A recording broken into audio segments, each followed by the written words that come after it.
საღებავები არსებობს ბევრნაირი ხო Z ბაზაზე დამზადებული, C ბაზაზე დამზადებული ინტერიერში ძირითად შემთხვევაში რომელი ბაზაზე დამზადებული გამოიყენება რომ მარტივად საწმენდი იყოს შემდეგ რა. აი უნდა იყოს აუცილებლად წყლის ბაზაზე ეკოლოგიურად სუფთა მასალა, იმიტომ რომ ძალიან დიდი კვადრატულობამი აქვს საღებავს სახლში, ეს არის ყველაზე დიდი, ამიტომ აუცილებელია რომ ეს იყოს ეკოლოგიურად სუფთა მასალა, იმიტომ რომ ჩვენ მაგით ვსუნთქავთ ყოველდღე ბავშვები ჩვენ რა თქმა უნდა. მოსავლელად სხვათა შორის მე ჩემ ინტერიერებში ძირითადად ვიყენებ ოდნავ პრიალა საღებავს. ნახეთ, არის მატი და არის ოდნავ პრიალა. მატი თუ კარგი საღებავია, ისეც კარგად ირეცხება, იწმინდება, თუმცა პრიალაზე ცოტა უფრო ნაკლებად კარგად იწმინდება.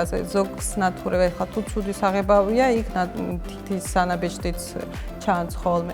და აი ცოტა ოდნავ პრიალას უკვე მოსავლელად არის უფრო მარტივი, სადაც ბავშვები არის, სადაც თუნდაც ყოველდღიურობაში ხა ყველა შეიძლება რაღაცა დაემართოს და მე ყოველთვის ამას ვანიჭებ უპირატესობას. დალაიქეთ ვიდეო, გამოიწერეთ კონცეპტორის არხი და გააქტიურეთ ძალისხილაკი, რომ არ გამოგჩეთ რჩევები რემონტის და დიზაინის შესახებ.